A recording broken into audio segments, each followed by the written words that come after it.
Hello dear friends, in this video we are discussing methods of psychology. ഏതെല്ലാം മാർഗങ്ങളിലൂടെയാണ് സൈക്കോളജിക്കലായിട്ടുള്ള study പുരോഗമിക്കുന്നത്, അല്ലെങ്കിൽ എന്തെല്ലാം മാർഗങ്ങളാണ് അതിന് സ്വീകരിക്കുന്നത് എന്നുള്ളതൊക്കെയാണ് നമുക്ക് പഠിക്കാനുള്ളത്. സൈക്കോളജിയിലെ എക്സ്പെരിമെൻറ്റ്സ് കണ്ടക്ട് ചെയ്യുമ്പോഴും റിസർച്ച് വർക്ക്സ് ചെയ്യുമ്പോഴും ഒക്കെ എന്തൊക്കെ മെത്തേഡ്സാണ് സ്വീകരിക്കുന്നത്, ഇതാണ് മെത്തേഡ്സ് ഓഫ് സൈക്കോളജി എന്ന് പറഞ്ഞാൽ അർത്ഥമാക്കുന്നത്. എല്ലാം ഒന്നും നമ്മൾ പറയുന്നില്ല, എക്സാം പോയിൻ്റ് ഓഫ് വ്യൂവിൽ വളരെ കുറച്ച് മെത്തേഡ്സ് മാത്രമാണ് ഇവിടെ ഡിസ്കസ് ചെയ്യുന്നത്, അത്യാവശ്യം ഇമ്പോർട്ടൻ്റ് ആയത്. Okay, first one is introspection method. Introspection എന്ന് പറഞ്ഞിട്ടുണ്ടെങ്കിൽ ആത്മപരിശോധന എന്നാണ് അർത്ഥം. ഒരാൾ സ്വന്തം മനസ്സിനെ നിരീക്ഷിച്ചുകൊണ്ട് അതിനെ വിലയിരുത്തുന്ന ഒരു മെത്തേഡാണ് introspection method. Introspection is defined as the process of directly examining one's own consciousness. ഒരുവൻ സ്വന്തം കോൺഷ്യസ് അതായത് ഒരു വ്യക്തി സ്വന്തം വികാര വിചാരങ്ങളെയും മനസ്സിൻ്റെ പ്രവർത്തനങ്ങളെയും ഒക്കെ ഡയറക്റ്റായിട്ട് എക്സാമിൻ ചെയ്യണം, അതിനെപ്പറ്റി ചിന്തിച്ചുകൊണ്ടിരിക്കുകയാണ്. അതിനെയാണ് ഇൻട്രോസ്പെക്ഷൻ മെത്തേഡ് എന്ന് പറയുന്നത്. This method was first introduced by E.B. Titchener. Okay, ഈ ഒരു മെത്തേഡിനെ സെൽഫ് ഒബ്സർവേഷൻ മെത്തേഡ് എന്നും വിളിക്കാറുണ്ട്. പ്രധാനമായിട്ടും 3 സ്റ്റേജസിലൂടെയാണ് ഈ ഒരു ഇൻട്രോസ്പെക്ഷൻ കടന്നു പോകുന്നത്. ആദ്യത്തേത് ഒരുവൻ സ്വന്തം മെൻ്റൽ സ്റ്റേറ്റിനെ പറ്റിയിട്ട് തിങ്ക് ചെയ്യുന്നു, അതാണ് ഫസ്റ്റ് സ്റ്റേജ്. സെക്കൻഡ് എന്ന് പറയുന്നത് സ്വന്തം മനസ്സിൻ്റെ പ്രവർത്തനങ്ങളെ ചോദ്യം ചെയ്യുന്നു. The person begins to question the working of his own mind. Okay, and the third one is he try to frame the laws and conditions of mental process. സ്വയം ഒരു നിയമം, മെൻ്റൽ പ്രോസസ്സിന് വേണ്ടിയുള്ളൊരു നിയമം ഫ്രെയിം ചെയ്യുന്നു. ഇതാണ് 3 സ്റ്റേജസ് ഓഫ് ഇൻട്രോസ്പെക്ഷൻ. ഇനിയൊരു ഇൻട്രോസ്പെക്ഷന് കുറച്ച് characteristics ഉണ്ട്. First one is the subject gets direct, immediate and intuitive knowledge about the mind. അതായത് സ്വയം പെട്ടെന്ന് നമുക്ക് എപ്പോൾ വേണമെങ്കിലും ഇത് ചെയ്യാമല്ലോ. ഇൻട്രോസ്പെക്ഷൻ, ആത്മപരിശോധന ചെയ്യാൻ നമുക്ക് എപ്പോഴും സാധിക്കും. Now the characteristics of introspection. The subject gets direct, immediate and intuitive knowledge about the mind. മൈൻഡിനെ പറ്റി വളരെ ഗഹനമായിട്ടുള്ള, പെട്ടെന്ന് തന്നെയുള്ള, ഡയറക്റ്റ് ആയിട്ടുള്ള ഒരു അറിവ് ലഭിക്കും എന്നുള്ളതാണ് ഈ ഒരു ഇൻട്രോസ്പെക്ഷൻ്റെ പ്രധാനപ്പെട്ട ക്യാരക്ടറിസ്റ്റിക്സ് എന്ന് പറയുന്നത്. രണ്ടാമത്തത്, the subject has actually to observe his own mental process. He cannot speculate about them. യാതൊരു സംശയത്തിൻ്റെ ആനുകൂല്യം അല്ലെങ്കിൽ സംശയിക്കേണ്ട കാര്യമില്ല, കാരണം സ്വന്തം മനസ്സിൻ്റെ പ്രവർത്തനങ്ങളെക്കുറിച്ചാണ് ഒരുവൻ ചിന്തിക്കുന്നത്. അപ്പോൾ അതുകൊണ്ട് തന്നെ ഒരു സ്പെക്യുലേഷനും ആവശ്യമില്ലാതെ തന്നെ ഇദ്ദേഹത്തിന് ഈ ഒരു കാര്യം ചെയ്യാൻ സാധിക്കും. ഇനി അതിൻ്റെ അഡ്വാൻറ്റേജസ് എന്തൊക്കെയാണെന്ന് നോക്കാം. ഒരു ആത്മപരിശോധന എന്ന് പറയുന്ന സമയത്ത് മറ്റ് മെത്തേഡ്സിനെ പോലെയല്ല, വളരെ ചീപ്പാണ്, അതുപോലെ എക്കണോമിക്കലുമാണ്. Okay, this can be used at any time, anywhere. The easiest method available is introspection method. Gives first hand information. വേറൊരാൾ പറയുന്ന ഇൻഫർമേഷൻ അല്ല, ഫസ്റ്റ് ഹാൻഡ് ആയിട്ടുള്ള ഫ്രഷ് ഇൻഫർമേഷനാണ് കിട്ടുക. It helps in the development of methods like observation and experimentation. പിന്നീട് observation, experimentation എന്നൊക്കെ പറയുന്ന methods develop ചെയ്യാൻ ഈ ഒരു ഇൻട്രോസ്പെക്ഷൻ മെത്തേഡിനാണ് കഴിയുന്നത്. Okay, these are the advantages of introspection. ഇനി അതിന് കുറച്ച് ഡ്രോബാക്സും ഉണ്ട്. ഡിസഡ്വാൻറ്റേജസ് ഓഫ് ഇൻട്രോസ്പെക്ഷൻ എന്തൊക്കെയാണെന്ന് വെച്ചിട്ടുണ്ടെങ്കിൽ, the state of one's mental process is continuously changing. സ്വാഭാവികമായിട്ടും നമ്മുടെയൊക്കെ മാനസിക വ്യാപാരങ്ങൾ എപ്പോഴും ചേഞ്ചിന് വിധേയമാണ്. ഓക്കെ, അപ്പോൾ അതിനെ ബേസ് ചെയ്തുകൊണ്ട് ഒരുവൻ സെൽഫായിട്ടൊരു ലോ ഉണ്ടാക്കിയാൽ അത് നിലനിൽക്കണമെന്നില്ലല്ലോ. Next is data collected cannot be verified. നമ്മൾ കളക്ട് ചെയ്യുന്ന ഡാറ്റ വെരിഫൈ ചെയ്യാൻ വേറൊരാൾക്കും സാധിക്കില്ല, കാരണം നമ്മൾ സ്വന്തം മനസ്സിനെ പറ്റിയിട്ടാണ് പറയുന്നത്. Okay, data is highly subjective. ഓരോ വ്യക്തികൾക്കനുസരിച്ച് വ്യത്യാസം സംഭവിക്കുന്ന, വ്യക്തികൾക്ക് അധിഷ്ഠിതമായിട്ടുള്ള ഡേറ്റാസാണ് ഇൻട്രോസ്പെക്ഷൻ മെത്തേഡിൽ കിട്ടുന്നത്. Okay, and cannot be used on children, animals and persons suffering from mental disorders. പ്രധാനപ്പെട്ട പോയിൻ്റ് ഇതാണ്. അതായത് എല്ലാവരിലും ഇത് വർക്കാവില്ല. മെൻ്റലി ഡിസോർഡർ ഉള്ള ആൾക്കാർ ഒരിക്കലും സെൽഫ് ഇൻട്രോസ്പെക്ഷൻ ചെയ്യാൻ കഴിയാത്തവരാണ്. അതുപോലെ തന്നെയാണ് ആനിമൽസും കുട്ടികൾക്കും അത് സാധിക്കില്ല. അപ്പം ഇതൊക്കെയാണ് disadvantages of introspection. Okay, now observation മെത്തേഡാണ് അടുത്തത്. Observation method is defined as a human or mechanical observation of what people actually do or what events takes place during a buying or consumption situation. Once more, observation method എന്ന് പറഞ്ഞിട്ടുണ്ടെങ്കിൽ മറ്റൊരാളെ മെക്കാനിക്കലായിട്ട് observe ചെയ്യുന്നൊരു മെത്തേഡാണ്. Observation is the objective method of studying the behaviour of individuals. മറ്റ് ഇൻഡിവിജ്വൽസിൻ്റെ behaviour പുറമേ നിന്ന് നിരീക്ഷിച്ച് പഠിക്കുന്നതിനെയാണ് observation method എന്ന് പറയുന്നത്. ഒബ്സർവേഷൻ മെത്തേഡിൽ പ്രധാനമായിട്ടും 4 സ്റ്റെപ്സാണുള്ളത്. ഒബ്സർവേഷൻ ഓഫ് ബിഹേവിയർ, ആദ്യം ഒരാളുടെ സ്വഭാവ സവിശേഷതയെ എന്ത് ചെയ്യാം, നിരീക്ഷിക്കുക. അത് കഴിഞ്ഞിട്ട് ഈ ബിഹേവിയറൊക്കെ നോട്ട് ചെയ്ത് വെക്കുക. Then interpretation and analysis of behaviour. ഈ നമ്മൾ നോട്ട് ചെയ്ത് വെച്ചിട്ടുള്ള പോയിൻറ്റ്സിനെ ഇൻ്റർപ്രിറ്റ് ചെയ്യുകയും അതുപോലെ തന്നെ അതിനെ അനാലിസിസിന് വിധേയമാക്കുകയും ചെയ്യുക. നെക്സ്റ്റ് ഇസ് ജനറലൈസേഷൻ, അതിനെ പൊതുവൽക്കരിക്കുക. ഇത്രയേ ഉള്ളൂ. ഇതാണ് ഒബ്സർവേഷൻ്റെ ഡിഫറെൻറ്റ് സ്റ്റെപ്സ് എന്ന് പറയുന്നത്. ഇനി നമുക്ക് ടൈപ്സ് ഓഫ് ഒബ്സർവേഷൻസ് നോക്കാം. Covert observation, overt observation, controlled observation, natural observation, participant observation, non participant observation. Covert observation എന്ന് വെച്ചിട്ടുണ്ടെങ്കിൽ കോവേർട്ട് ബിഹേവിയേഴ്സിനെ ഒബ്സർവ് ചെയ്യുക. അതായത് അവിടെ ഒബ്സർവേഷൻ ശരിക്കും 100% സാധ്യമാവില്ല. കാരണം ഹിഡൻ ആയിട്ടുള്ള കുറേ ക്യാരക്ടറിസ്റ്റിക്സ് ആണ്, ഒരു വ്യക്തിയുടെ നിഗൂഢമായിട്ടുള്ള ക്യാരക്ടറിസ്റ്റിക്സ് ഒക്കെയാണ് ഈ കോവേർട്ട് ഒബ്സർവേഷനിൽ നിരീക്ഷിക്കപ്പെടുന്നത്. പിന്നീട് ഓവേർട്ട് ഒബ്സർവേഷനാണ്, അത് നമുക്ക് പുറത്തുനിന്ന് നോക്കിയാൽ കാണാൻ പറ്റുന്ന ബാഹ്യമായിട്ടുള്ള പ്രകടനങ്ങളാണ്. ഓക്കെ, അപ്പം ഒരു വ്യക്തി പുറമെ പ്രകടിപ്പിക്കുന്ന സ്വഭാവ രീതികളെയാണ് നമ്മൾ ഒബ്സർവ് ചെയ്യുന്നതെങ്കിൽ അതിന് ഓവേർട്ട് ഒബ്സർവേഷൻ എന്നാണ് പറയുക. ഇനി കൺട്രോൾഡ് ഒബ്സർവേഷൻ, ഏതെങ്കിലും പ്രത്യേക കൺട്രോൾഡ് ആയിട്ടുള്ളൊരു സാഹചര്യത്തിൽ ഒരാൾ എങ്ങനെ ബിഹേവ് ചെയ്യുന്നു എന്ന് മനസ്സിലാക്കുന്നത് തന്നെയാണ് കൺട്രോൾഡ് ഒബ്സർവേഷൻ എന്ന് പറയുന്നത്. ഫോർ എക്സാമ്പിൾ, ഒരു റൂമിൻ്റെ അകത്തുള്ള അല്ലെങ്കിൽ വീടിൻ്റെ അകത്തുള്ള അയാളുടെ സ്വഭാവം, അല്ലെങ്കിൽ കോളേജിൽ ആയിരിക്കുന്ന സമയത്ത്, ക്ലാസ് റൂമിലായിരിക്കുന്ന സമയത്ത് ഒക്കെ ഒരു ആളുടെ സ്വഭാവം നമ്മൾ നിരീക്ഷിക്കുകയാണെങ്കിൽ അതൊരു കൺട്രോൾഡ് സിറ്റുവേഷൻ ആണല്ലോ, ഫ്രീ അല്ലല്ലോ അയാൾ. അപ്പം ആ ഒരു സിറ്റുവേഷനിലുള്ള ഒബ്സർവേഷനാണ് കൺട്രോൾഡ് ഒബ്സർവേഷൻ എന്ന് പറയുന്നത്. നാച്ചുറൽ ഒബ്സർവേഷൻ എന്ന് പറഞ്ഞിട്ടുണ്ടെങ്കിൽ അയാൾ ഫ്രീ ആയിട്ടിരിക്കുന്ന സമയത്ത്, അയാളെ പ്രത്യേകിച്ച് യാതൊരു റെസ്ട്രിക്ഷൻസും കൊടുക്കാതെ സമയത്ത് അയാളെ ഒബ്സർവ് ചെയ്യുന്നതിനെയാണ് നാച്ചുറൽ ഒബ്സർവേഷൻ എന്ന് പറയുന്നത്. Next is participant observation. നമ്മൾ സോഷ്യോളജിയിലൊക്കെ ഒരുപാട് പഠിച്ചിട്ടുള്ളതാണ്. അതായത് ഒരു ഗ്രൂപ്പിൻ്റെയോ അല്ലെങ്കിൽ വ്യക്തിയുടെയോ കൂടെ അയാളിൽ ഒരാളായിരുന്ന് അവരറിയാതെ അവരെ നിരീക്ഷിക്കുന്ന പരിപാടിയാണ് പാർട്ടിസിപ്പൻ്റ് ഒബ്സർവേഷൻ എന്ന് പറയുന്നത്. നോൺ പാർട്ടിസിപ്പൻ്റ് എന്ന് വെച്ചിട്ടുണ്ടെങ്കിൽ നേരെ ഓപ്പോസിറ്റ്. അവർക്ക് മനസ്സിലാവും നമ്മൾ അവരെ ഒബ്സർവ് ചെയ്യാനാണ് പോയിരിക്കുന്നത് മനസ്സിലാവും. ഒരു എക്സ്റ്റേണൽ ഒബ്സർവർ നമ്മളെ നിരീക്ഷിക്കുന്നുണ്ടെന്ന് ആ ഒരു നിരീക്ഷിക്കപ്പെടുന്ന വ്യക്തിയുടെ അറിവോടുകൂടി നിരീക്ഷിക്കുന്നതിനെയാണ് നോൺ പാർട്ടിസിപ്പൻ്റ് ഒബ്സർവേഷൻ എന്ന് പറയുന്നത്. ഓക്കെ, അപ്പം ഇതിൻ്റെ ഡിഫറെൻറ്റ് ടൈപ്സ് ഒന്നും ഇങ്ങനെ എലാബറേറ്റ് ഒന്നും ആയിട്ട് പറയേണ്ട കാര്യമില്ല, ജസ്റ്റ് ലിസ്റ്റ് ഔട്ട് ചെയ്താൽ മതിയാവും. Okay, now the advantages of observation. It is economical, natural and flexible. Data can be analyzed, measured, classified and interpreted. Data can be verified and is reliable. Useful in observing developmental characteristics. Can be used on animals, children, mentally ill or unconscious person. ആരെ വേണമെങ്കിലും നമുക്ക് നിരീക്ഷിക്കാം.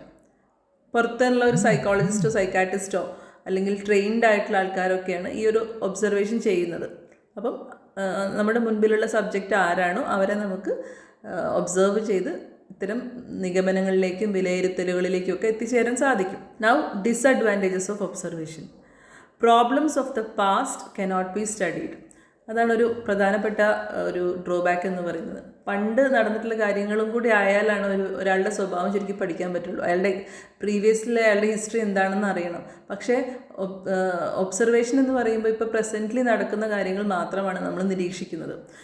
അപ്പം ആ ഒരു past situation അറിയാൻ പറ്റില്ല എന്നുള്ളതാണ് ആദ്യത്തെ ഒരു ഡിസഡ്വാൻറ്റേജ് ആയിട്ട് പറയുന്നത്. Next is equipments required can be costly.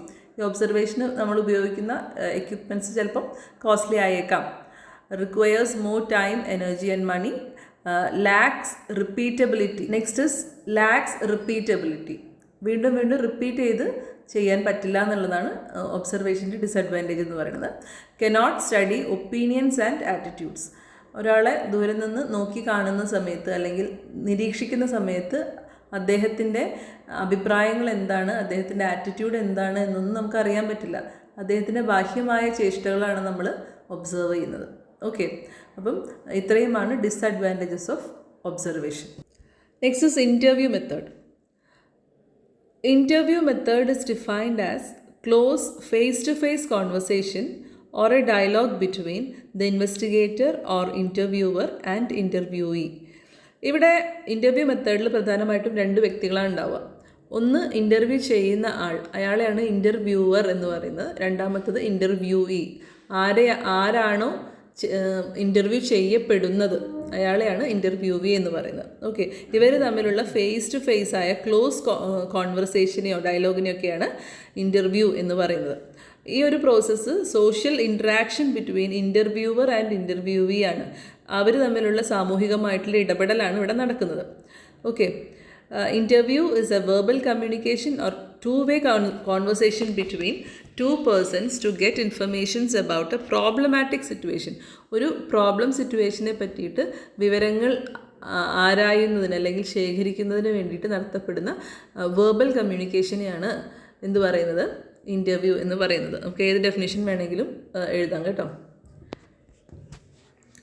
ഇനി നമുക്ക് ടൈപ്സ് ഓഫ് ഇൻ്റർവ്യൂ എന്തൊക്കെയാണെന്ന് നോക്കാം. Structured or formal interview, unstructured or informal interview, focused interview, clinical interview, non directive interview. Okay, structured എന്ന് പറഞ്ഞിട്ടുണ്ടെങ്കിൽ നമുക്കറിയാം ഓൾറെഡി ക്വസ്റ്റ്യൻസ് ഒക്കെ പ്രിപ്പയർ ചെയ്ത് ആ ഒരു ക്വസ്റ്റ്യൻ വെച്ചുകൊണ്ട് എതിരെ ഇരിക്കുന്ന ആളെ പറയാൻ പ്രേരിപ്പിക്കുകയാണ്. ചോദ്യങ്ങൾ ചോദിക്കുന്നു, ഉത്തരങ്ങൾ പറയുന്നു. അതിനെയാണ് സ്ട്രക്ചേർഡ് ഇൻ്റർവ്യൂ എന്ന് പറയുന്നത്. അതേസമയം അൺസ്ട്രക്ചേർഡ് ഓർ ഇൻഫോർമൽ ഇൻ്റർവ്യൂ എന്ന് പറയുന്ന സമയത്ത് ഒരുവനെ ഫ്രീ ആയിട്ട് പറയാൻ അനുവദിക്കുകയാണ്. പ്രത്യേകിച്ച് സ്ട്രക്ചേർഡ് ആയിട്ടുള്ള ക്വസ്റ്റ്യൻസ് ഒന്നും ഉണ്ടാവില്ല. പകരം അയാളുടെ മനസ്സിലുള്ളത് അയാൾ തുറന്നു പറയുന്നു. അതിന് ഇൻ്റർവ്യൂവർ ഒരു കേൾവിക്കാരനെ പോലെ ഇരുന്ന് കൊടുക്കുന്നു, വല്ല ഹിൻസൊക്കെ കൊടുത്തെങ്കിലേ ഉള്ളൂ. അല്ലാതെ അയാളെ ഇൻ്റർവ്യൂവിയെ തുറന്നു പറയാനുള്ള ഒരു സാഹചര്യം ഉണ്ടാക്കി കൊടുക്കുകയാണ് അൺസ്ട്രക്ചേർഡ് ഇൻ്റർവ്യൂയിലൂടെ നടക്കുന്നത്. Next is focused interview. ഏതെങ്കിലും ഒരു പ്രത്യേക ആട്രിബ്യൂട്ട് അല്ലെങ്കിൽ സ്വഭാവ സവിശേഷത അറിയണം എന്നുള്ള താല്പര്യത്തോടു കൂടെ ഇൻ്റർവ്യൂ ചെയ്യുന്നതിനെയാണ് ഫോക്കസ്ഡ് ഇൻ്റർവ്യൂ എന്ന് പറയുന്നത്. അതുപോലെ ഒരു ക്ലിനിക്കിലെ അല്ലെങ്കിൽ ഒരു എക്സ്പെരിമെൻ്റൽ ആയിട്ടുള്ള ഇൻ്റർവ്യൂസിനെയാണ് ക്ലിനിക്കൽ ഇൻ്റർവ്യൂ എന്ന് പറയുന്നത്. അതുപോലെ തന്നെ നോൺ ഡയറക്റ്റീവ് ഇൻ്റർവ്യൂ എന്ന് പറയുന്നതും ഈ പറഞ്ഞ പോലെ തന്നെ ഒരു തരം അൺസ്ട്രക്ചേർഡ് ഇൻ്റർവ്യൂ ആണ്.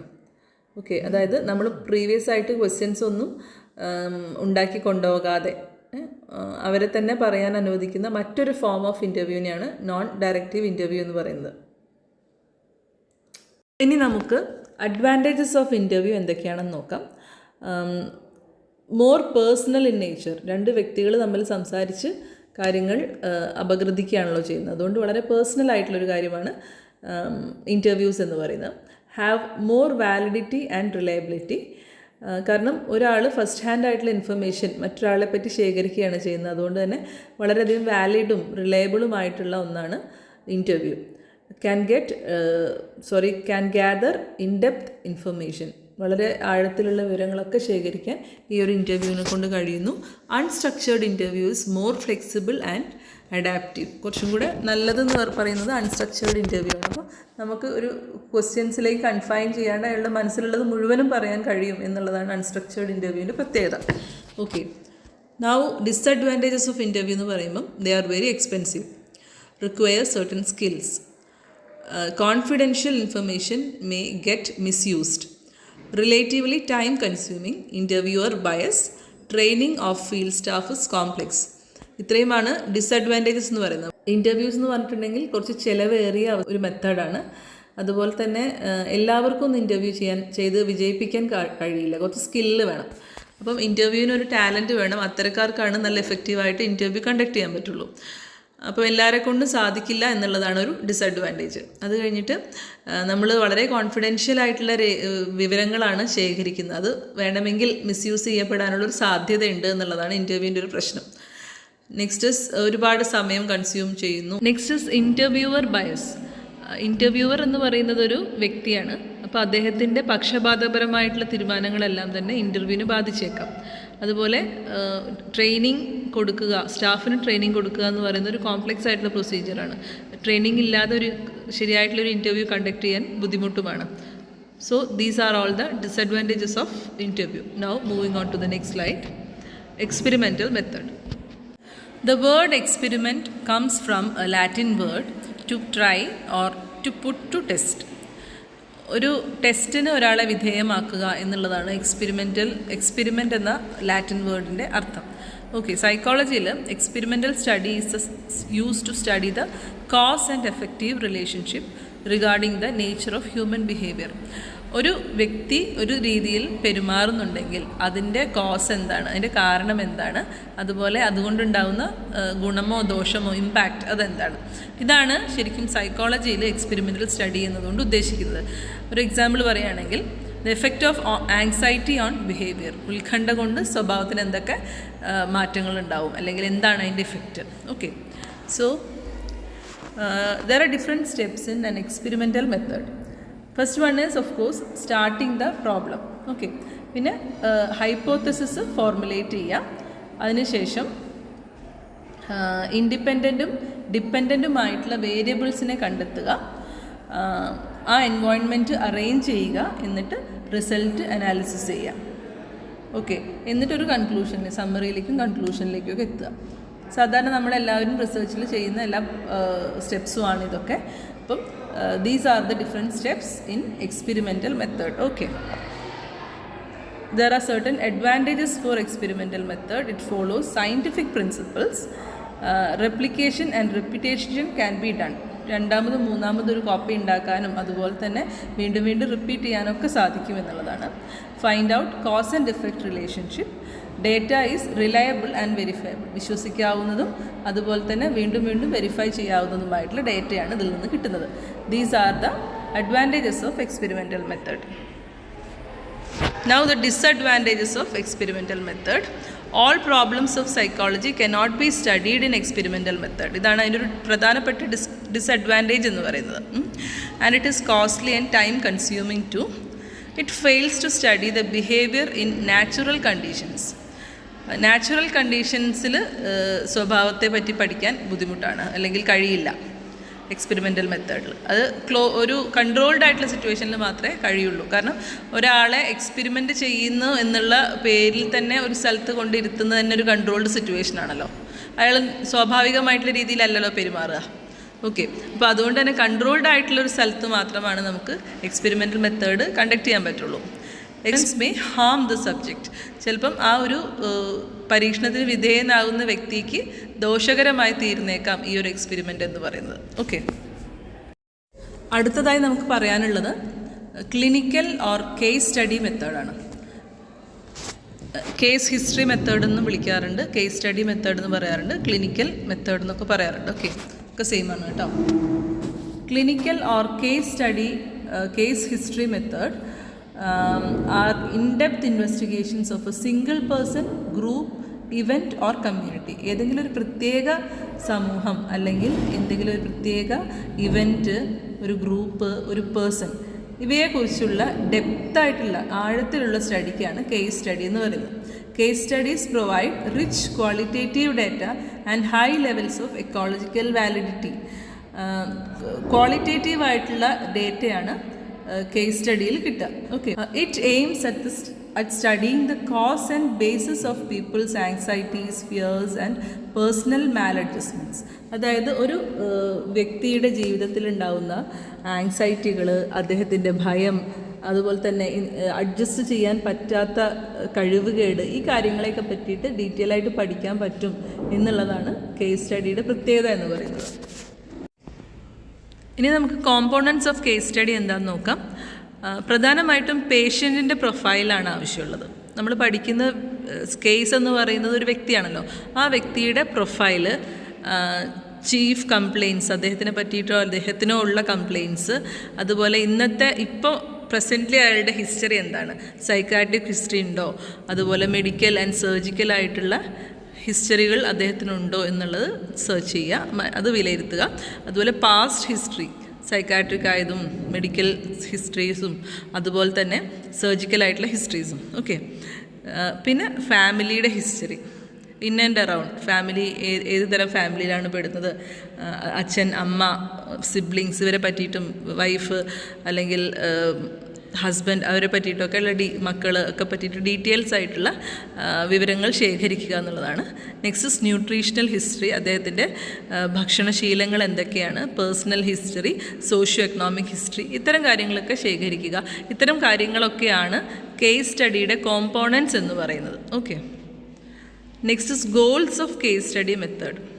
പ്രധാനമായിട്ടും പേഷ്യൻറ്റിനെ അസസ് ചെയ്യുക എന്നുള്ളതാണ്. ഒരു ആളെ അസസ് ചെയ്യുന്നതിന് വേണ്ടിയിട്ടാണ് കേസ് സ്റ്റഡി മെത്തേഡ് ഉപയോഗിക്കുന്നത്. To perform various test, to provide proper treatment, identify the cause and basis of patients illness. എന്തുകൊണ്ടാണ് ഇയാൾക്ക് രോഗം വന്നത്, എന്തിൻ്റെ ബേസിസിലാണ് ഇൽനെസ് വന്നിട്ടുള്ളത്, ഇത്തരം കാര്യങ്ങളൊക്കെ അന്വേഷിക്കുക എന്നതും കൂടിയാണ് കേസ് സ്റ്റഡി മെത്തേഡിൻ്റെ ഗോൾസ് എന്ന് പറഞ്ഞാൽ ഉദ്ദേശിക്കുന്നത്. Okay, now advantages. Find out the actual cause of illness, act as a baseline data, useful for further investigation, helps understand patient better.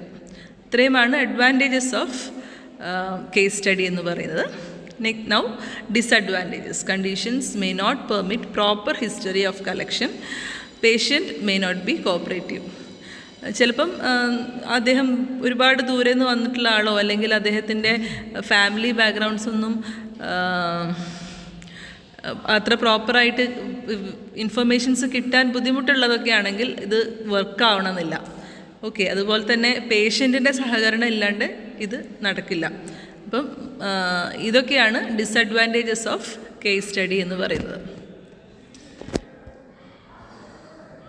Now, survey method. This is used to gather the information from large number of people. നമ്മൾ surveys ഒക്കെ conduct ചെയ്യുന്ന സാധാരണ വലിയൊരു ജനാവലിയുടെ details collect ചെയ്യാൻ വേണ്ടിയിട്ടാണ്. This method is usually used to gather information about political opinion, customer preferences, etc. Also used to know the information pertaining the medical profession, like awareness about disease, remedial programs, malnutrition, opinion about health needs, health facilities available etcetera. നമ്മളോടൊക്കെ അഭിപ്രായങ്ങൾ ചോദിക്കുമല്ലോ, പൊളിറ്റിക്കലായിട്ടും അല്ലാതെയും ഒക്കെ ഉള്ളത്. അപ്പോൾ അഭിപ്രായ വോട്ടെടുപ്പുകളൊക്കെ ഈ ഒരു സർവേ മെത്തേഡിൻ്റെ എന്താ പറയുക ഭാഗമാണ്. അല്ലെങ്കിൽ ഏതെങ്കിലും രോഗത്തിനെ പറ്റിയിട്ട് ഉള്ള വിവരങ്ങൾ അറിയുമോ എന്നുള്ള കാര്യങ്ങൾ, അതുപോലെ അതിൻ്റെ റെമഡിയൽ പ്രോഗ്രാംസിനെ പറ്റിയിട്ട് ആളുകൾക്ക് വിവരം കൊടുക്കുക, ഇങ്ങനെയുള്ള കാര്യങ്ങൾക്കാണ് ഈ സർവേ മെത്തേഡ് പ്രധാനമായിട്ട് ഉപയോഗിക്കുന്നത്. ഈ എക്സിറ്റ് പോൾ സർവേസ് ഒക്കെ ഉണ്ടല്ലോ, ഇതൊക്കെ സർവേ മെത്തേഡിൻ്റെ എക്സാമ്പിൾസ് ആണ് കേട്ടോ. Tools and methods used in survey. Tools എന്ന് പറയുമ്പം ക്വസ്റ്റ്യനേഴ്സ്, ചെക്ക് ലിസ്റ്റ്, റേറ്റിംഗ് സ്കെയിലുകൾ, ഇൻവെൻട്രീസ്, ഇതൊക്കെ ടൂൾസാണ്. മെത്തേഡ്സ് എന്ന് പറയുമ്പം നമുക്ക് ബൈ പോസ്റ്റ് വേണമെങ്കിൽ വിവരങ്ങൾ ശേഖരിക്കാം, ഫേസ് ടു ഫേസ് ആയിട്ടോ അല്ലെങ്കിൽ ടെലിഫോണിലൂടെയോ വീഡിയോ ഫോണിലൂടെയോ ഇൻ്റർനെറ്റിലൂടെയോ എങ്ങനെ വേണമെങ്കിലും ഈ ഡേറ്റ കളക്ട് ചെയ്യാൻ പറ്റും സർവേയിൽ. പല സർവേസും നമ്മൾ ആവാറുണ്ടല്ലോ സാധാരണഗതിയിൽ. Now the advantages. Easy to administer, less time consuming, cost effective. Data collected from large group at a time and a broad range of data can be collected. Disadvantages എന്ന് പറയുമ്പോൾ respondents may not give honest answers. സത്യസന്ധമായിട്ടുള്ളൊരു ഉത്തരം ഒരാൾ കൊടുത്തിട്ടില്ലെങ്കിൽ അത് disadvantage തന്നെയാണ്.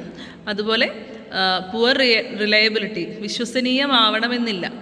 ആളുകളുടെ അഭിപ്രായങ്ങൾ അപ്പം സേഫ് സൈഡായിട്ടുള്ള അഭിപ്രായങ്ങൾ പറയും, പക്ഷേ അത് തന്നെ ആയിരിക്കണം അവരുടെ അഭിപ്രായം എന്ന് നിർബന്ധമില്ല. അവർ പറയണമെന്നില്ലല്ലോ ഓണസ്റ്റായിട്ട്. ഓക്കെ, അതുപോലെ അതിന് വാലിഡിറ്റിയും ഇല്ല. So these are all about the different methods involve in psychology. Okay, അപ്പം ഇത് ഏറ്റവും ഷോർട്ട് ഫോമിലാണ് പറഞ്ഞിട്ടുള്ള ഏറ്റവും സിമ്പിളായിട്ടുള്ള നോട്ട്സാണിത്. ഇത് പഠിച്ച് നിർബന്ധമായിട്ടും പഠിക്കണം. ചിലപ്പം ഒന്നിച്ചോ അല്ലെങ്കിൽ ഓരോന്നായിട്ടോ, കേസ് സ്റ്റഡിയും അതുപോലെ തന്നെ ഇൻ്റർവ്യൂവിൻ്റെ ടൈപ്സൊക്കെ ചോദിച്ചിട്ടുള്ള ക്വസ്റ്റ്യൻസാണ്. അപ്പം നന്നായിട്ട് തന്നെ പഠിക്കുക. വളരെ സിമ്പിളായിട്ടാണ് കേട്ടോ, നിങ്ങളുടെ മെറ്റീരിയൽ ഉള്ളതിനേക്കാൾ ഒത്തിരി സിമ്പിളായിട്ടാണ് കാര്യങ്ങൾ പറഞ്ഞിട്ടുള്ളത്. Okay, thank you for watching.